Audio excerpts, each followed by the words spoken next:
Praise the Lord. मैं आप सभी को प्रभु यीशु मसीह के पवित्र और सामर्थ्य नाम में स्वागत करता हूं अपने इस YouTube channel love of God पर। अगर आप आज पहली बार यह वीडियो देख रहे हैं तो कृपया मेरे चैनल को सब्सक्राइब कर इस बेल आइकन को ज़रूर दबाएं, जिससे हर वीडियो का नोटिफिकेशन आपको सबसे पहले मिल सके। तो दोस्तों, आज फिर मैं आ चुका हूँ आपके बीच में एक नए विषय के साथ। और जैसा कि आप जानते हैं, मैं जो भी बातें करता हूँ वो मैं बाइबल से वचन को चुनता हूँ। तो आज जो विषय मैंने चुना है वो है एक दाम्पत्य जीवन को और बेहतर कैसे बनाएं, एक शादीशुदा जीवन को और कैसे बेहतर बनाएं। तो दोस्तों, इसके लिए भी हमने जो वचन चुना है वो बाइबल से है। तो आप ज़रूर पूरा वीडियो को सुनिएगा, देखिएगा। इससे क्या होगा, आपका शादीशुदा जीवन और अच्छा होगा। आप एक दूसरे को और अच्छी तरह से समझ सकेंगे। आप ये सीख पाएंगे कि कैसे व्यवहार करना चाहिए पति को पत्नी के प्रति, पत्नी को पति के प्रति, और एक दूसरे के प्रेम में बढ़ोतरी होगा। इसको सुनने के बाद आपके विचार स्वभाव में बदलाव आएंगे निश्चित रूप से। तो मैं आशा करता हूँ कि आपको ये वीडियो अच्छा लगेगा दोस्तों। तो वीडियो में बने रहिए। चलिए चलते हैं बिना देर किए अपने विषय की तरफ। तो आइए दोस्तों, अब वचन की ओर चलते हैं। जैसा कि आप जानते हैं, आज हम लोग सीखेंगे कि एक शादीशुदा जीवन को और कैसे बेहतर कर सकते हैं। तो दोस्तों, कहा जाता है कि ज़िंदगी एक सफ़र है, तो पति और पत्नी उस सफ़र में चलने वाले उस गाड़ी के दो पहिए हैं जिसके सहारे ज़िंदगी के सफ़र को काटा तय किया जाता है। दोस्तों, एक भी पहिया अगर ख़राब हो जाए तो ज़िंदगी थम सी जाती है। तो दोस्तों, आज हम सीखेंगे कैसे एक दूसरे को प्रति व्यवहार करना चाहिए पति और पत्नी को, जिससे उनका जीवन और सुखमय और आनंदमय और शांतिमय हो सके। तो आइए दोस्तों, पहले वचन की ओर चलते हैं। और पहला वचन जो हमने लिया है फिलिपियों की पत्री 2 अध्याय 3 पद। और यहाँ इस प्रकार से लिखा है, विरोध का या झूठी बड़ाई के लिए कुछ न करो, पर दीनता से एक दूसरे को अपना समझो। तो सबसे पहली बात जो यहाँ पे सीखते हैं दोस्तों, 2 प्रकार की बातें हैं। एक तो है कि कोई भी चीज़ जो पति पत्नी के लिए करते हैं या पत्नी पति के लिए करते हैं, तो किसी बड़ाई के लिए नहीं या किसी विरोध में नहीं कि हमने उनके लिए ऐसा किया, या पति बोल रहा है कि मैंने आपके लिए ये किया। इस प्रकार सॉरी दोस्तों, इस प्रकार की बातों के लिए नहीं, लेकिन एक दूसरे को अपना समझकर अगर कुछ भी आप करते हैं तो एक दूसरे को अपना समझना बहुत ही ज़रूरी है। पति और पत्नी अपने आप को अलग ना समझे, एक दूसरे को अपने समान, जैसा खुद को समझते हैं वैसे एक दूसरे को पूरक समझना बहुत ही आवश्यक है। तो आइए दोस्तों, दूसरे वचन की ओर चलते हैं।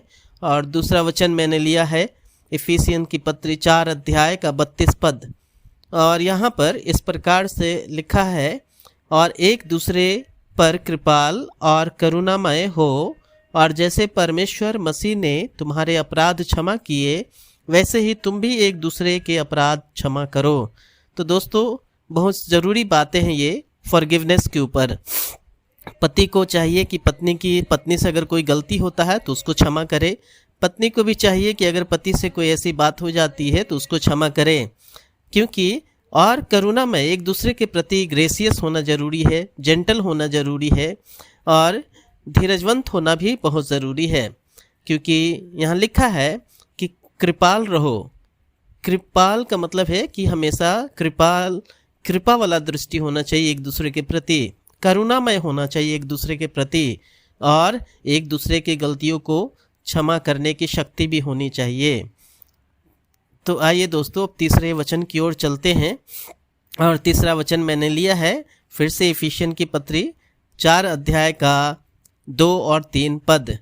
और यहाँ पर इस प्रकार से लिखा है, अर्थात सारी दीनता और नम्रता सहित धीरज धरकर प्रेम से एक दूसरे की सह लो, और मेल के बंधन में आत्मा की एकता रखने की यत्न करो। तो यहाँ भी बहुत सुंदर बात लिखा है कि सारी दीनता और नम्रता सहित, मतलब जितना नर्म हो सकते हैं, जितना दीन हो सकते हैं एक दूसरे के प्रति उतना हो ले, और धीरज धरकर, आपका पेशेंस लूज नहीं करना है। पति इन लोग से कभी भी पेशेंस ना लूज़ करे, पत्नी भी अपने पति के प्रति कभी पेशेंस लूज़ ना करे, धीरज रखें और प्रेम से एक दूसरे के सह लो। अगर कोई कुछ कहता भी है तो एक दूसरे को सह लेने की, एक दूसरे को क्षमा कर देने के लिए, सह लेने के लिए बाइबल बताती है। और मेल के बंधन में आत्मा की एकता रखने की यत्न करो और कोशिश करना चाहिए दोनों को कि कभी ऐसी कोई बात हो जाए जिससे घर में झगड़ा या आपस में विवाद पैदा हो जाए तो एक दूसरे को सह कर, माफ़ कर कर और एकता में पुनः स्थापित होने की यत्न करना चाहिए, प्रयास करना चाहिए।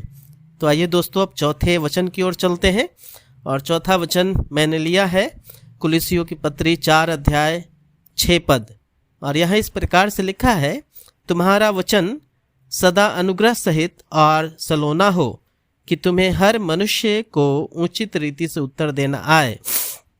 तो यहाँ पर जो बातें लिखी है वो पति और पत्नी दोनों के लिए है और सारे मनुष्यों के लिए है। जब भी अगर आप कुछ बोलते हैं पत्नी से या पत्नी नहीं बोलती है पति से, तो वो इतना मधुर होना चाहिए कि कान को सुनने में अच्छा लगे, सलोना लगे, ताकि आपस में कोई मतभेद ना पैदा हो। तो दोस्तों आगे की ओर बढ़ते हैं और आखिरी वचन यानी 5वां वचन की ओर चलिए है इफिसियन की पत्री 5 अध्याय का 33 पद, और यहाँ पर इस प्रकार से लिखा है, पर तुम में से हर अपनी पत्नी से अपने समान प्रेम रखे और पत्नी भी अपने पति का सम्मान करे। तो दोस्तों यहाँ पे लिखा है कि हर पति को चाहिए कि अपनी पत्नी को अपने जैसा प्रेम करे और पत्नी का कर्तव्य है कि वो अपने पति का आदर करे, सम्मान करे। तो दोस्तों ये कुछ बातें हमने सीखा आज यहाँ से। पहली बात जो था कि जो कुछ भी हम करते हैं बड़ाई के लिए नहीं बल्कि दीनता के लिए। दूसरी बात जो हमने सीखा वही था कि एक दूसरे को क्षमा करने चाहिए और कृपालु होना चाहिए, करुणामय होना चाहिए एक दूसरे के प्रति। तीसरा बात था धीरज रखना चाहिए और मेल एकता रखने का प्रयास करना चाहिए। चौथी बात जो हमने सीखा था वो था ऐसी वचन बोलनी चाहिए, मधुर वाणी बोलना चाहिए जिससे सुनने में कान को अच्छा लगे। और 5वीं बात जो हमने सीखा कि एक दूसरे को अपने समान प्रेम करना चाहिए। जैसे हम अपने शरीर को प्रेम करते हैं वैसे ही अपनी पत्नी को, पत्नी भी अपने पति को प्रेम करे। तो आशा करते हैं दोस्तों ये वचन सुनकर आप ज़रूर लाभ उठा पाएंगे और आपका शादीशुदा जीवन और अच्छा हो सकेगा अगर इन बातों को आप अपने जीवन में लागू करते हैं। तो परमेश्वर आप सबको आशीष करे। आइए हम प्रार्थना करें। अनुग्रहकारी दयालु सर्वशक्तिमान परमेश्वर पिता, हम आपको धन्यवाद करते हैं आज इस सुंदर वचन बांटने के लिए कि पति पत्नी के रिश्ते को और अच्छा होने के लिए और गहरा होने के लिए परमेश्वर धीरजवंत होना ज़रूरी है, कृपालु होना ज़रूरी है, क्षमा योग्य होना ज़रूरी है परमेश्वर, और अपने समान प्रेम करना भी उतना ही ज़रूरी है परमेश्वर, और मधुरभाषी होना ज़रूरी है प्रभु। ये बातें हम अपने चरित्र में शामिल कर सके इसके लिए हम आपसे विनती और प्रार्थना करते हैं। जितने भी सुनने वाले लोग हैं वो भी अपने चरित्र में बदलाव ला सके वचन को सुनकर, इसके लिए प्रार्थना करते हैं। प्रभु जी अपनी सामर्थ्य से हम सबके जीवन को बदलिए, इसके लिए हम प्रार्थना करते हैं। आदर महिमा इज्जत आपको देते हैं। विनती प्रार्थना यीशु मसीह के नाम से मांगते हैं। दोस्तों आपको धन्यवाद करते हैं कि आपने हमारे वचन को सुना। मिलते हैं अगले वीडियो में, तब तक के लिए परमेश्वर आपको आशीष करे। God bless you.